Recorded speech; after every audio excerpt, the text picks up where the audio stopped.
Hey everybody, this is Games Plus James, and welcome back to our Unity top-down shooter tutorial series. Okay, now that we have some enemies here for us to shoot at and stuff like that, we need to be able to actually do some damage to the enemies within our world. So we're going to add a health system for our enemies and a way for our bullets to do damage to them in this very episode. But there's a couple of little things I just want to fix up before we go any further. So at the moment in our game view here, it's very, very white looking and very bright, and it's kind of a bit too bright is basically what I'm thinking. So what we're going to do is just lower the intensity of it down a little bit. So I'm just going to go to our directional light here, and in the intensity, I'm just going to drag this down a bit, just 0.7 will be fine. So we kind of get a bit of a gradient on the ground here, and the shadows don't look as harsh and stuff like that. So it's a little bit nicer basically, and not as kind of bland looking. But one other thing that I wanted to change was, I'm just going to pause the game and start it, and I'm going to make a whole load of enemies here, just like we had in the last video, and we saw that the enemies were kind of pushing us around in the world. And if I just get them all going here, and if we start playing the game, we'll see the enemies are pushing us. I can move a little bit, but we're moving very, very slowly, which is kind of not very helpful for us at all.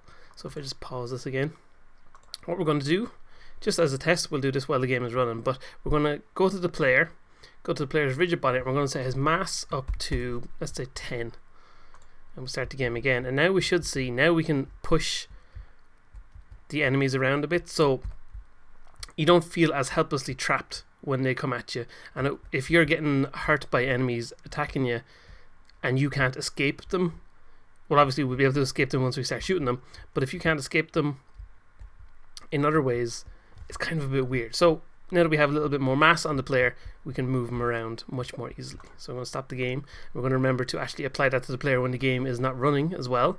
So we'll set that to be 10 mass, and that'll be absolutely fine. Okay, so if I just quickly run this again here, we also discussed at the end of the last episode that if we fire off a whole load of bullets into the world, they just keep going, and we've got a whole lot of bullets here like this. What we'll want to do is create an object pooling system that will recycle bullets to save on memory and stuff like that. But before we jump into doing that, as that's kind of a little bit of a later topic, we'll just make it very simply that the bullets kind of destroy themselves over time as they shoot off into the distance, because we don't need them lasting forever. There's no need for them to do that. So what we're going to do is open our bullet controller script. Here we go, and we're just going to add a simple little counter that will count down and take away, or not take away, but destroy the bullets over time. So we're going to add a public float that we'll call lifetime, and in the update here we're going to say lifetime minus equals time dot delta time, and that'll just make the lifetime count down as it goes.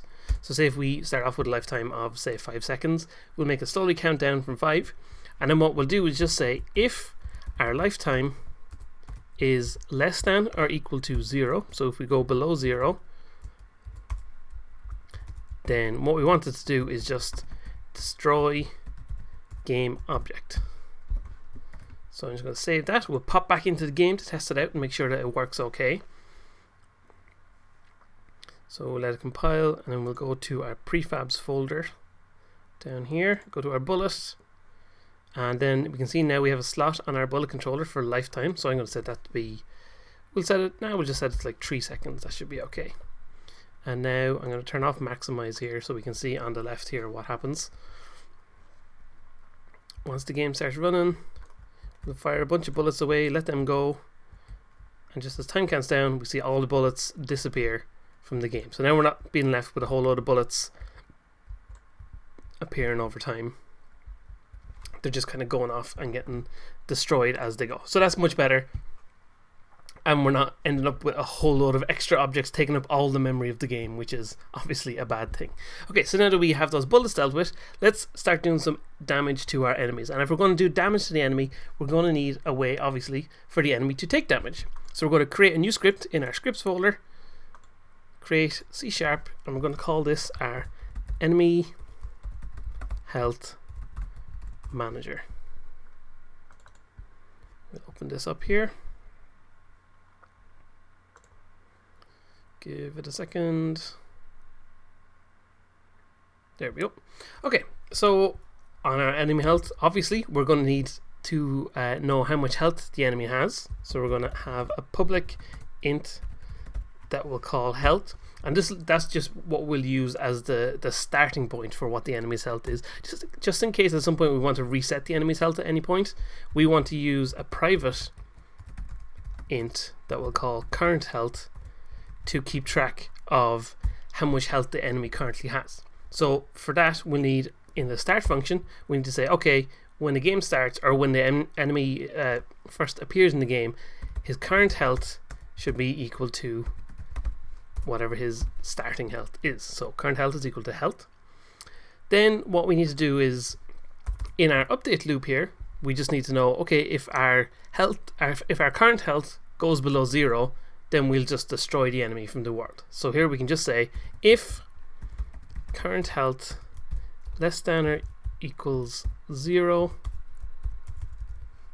then just like we did with our bullet controller where we destroyed the game object, on our enemy we'll just go, okay, destroy game object, just like that. So then our enemy will be destroyed from the game.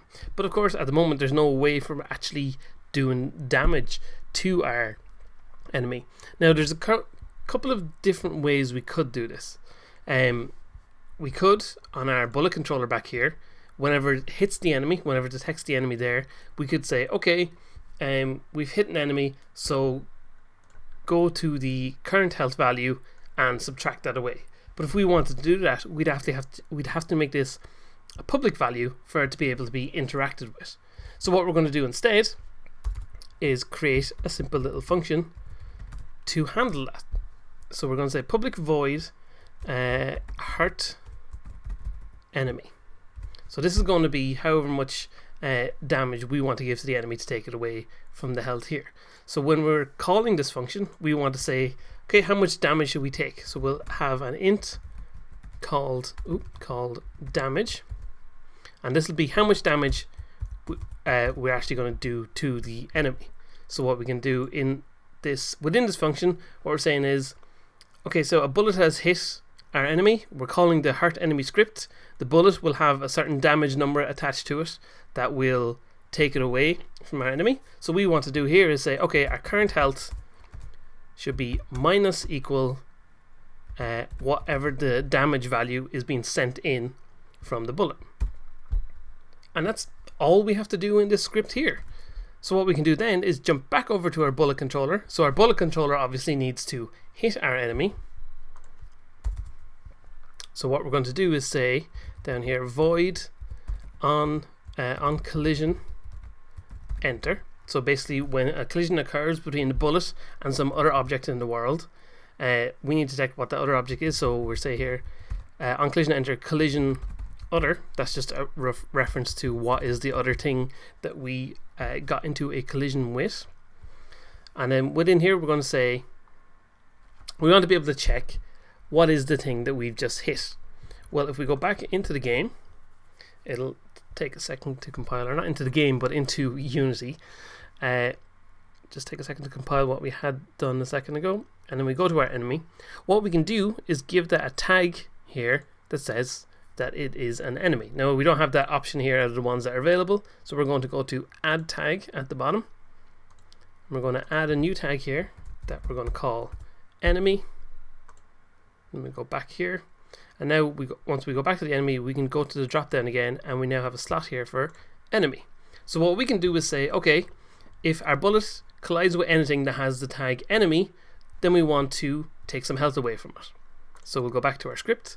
So what we'll do is do that check. So we'll say if other being the other collision that we hit against up here, if other dot game object, so the game object that we just hit into, dot tag is equal to enemy, then we know that's the thing that we want to deal with here. So if we know the other game object is an enemy or has the tag enemy, then what we can say is if it's an enemy, we know it should have an enemy health manager script attached to it. So we can say other.get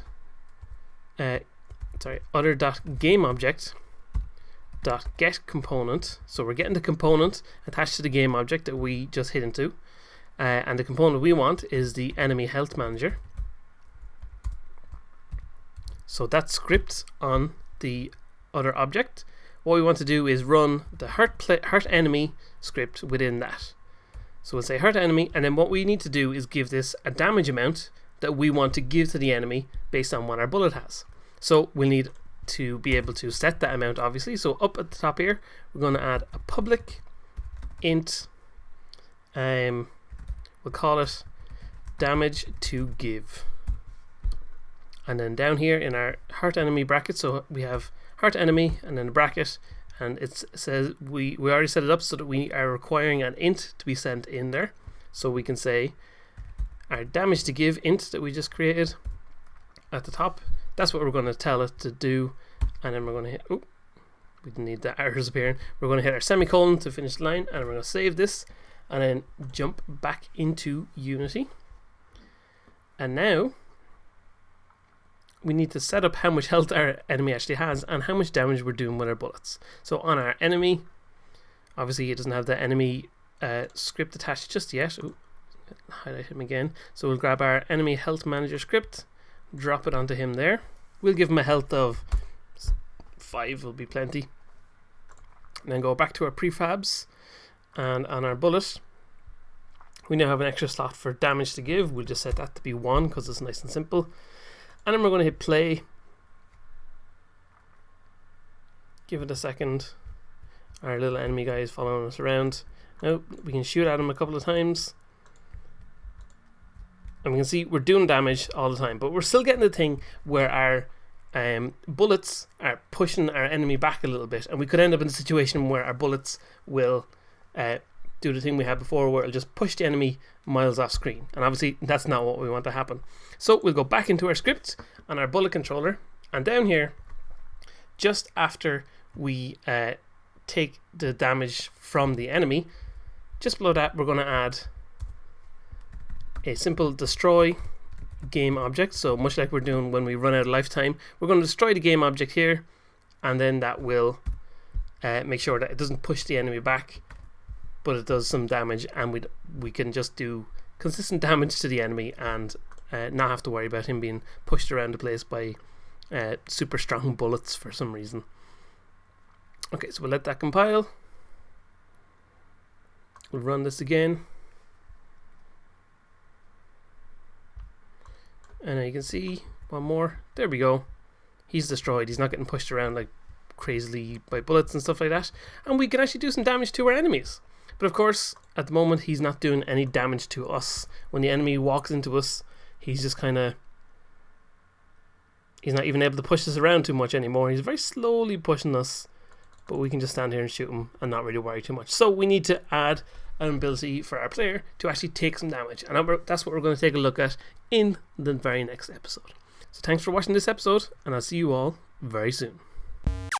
Thanks for watching this episode, and if you want to learn more about developing your own games, you can follow the link on screen to my complete 2D platformer game development course on Udemy, where you will learn how to program and build a complete game in Unity 2D with multiple levels, enemies, and unique boss battles. So click the link on screen or in the description below and get the course today.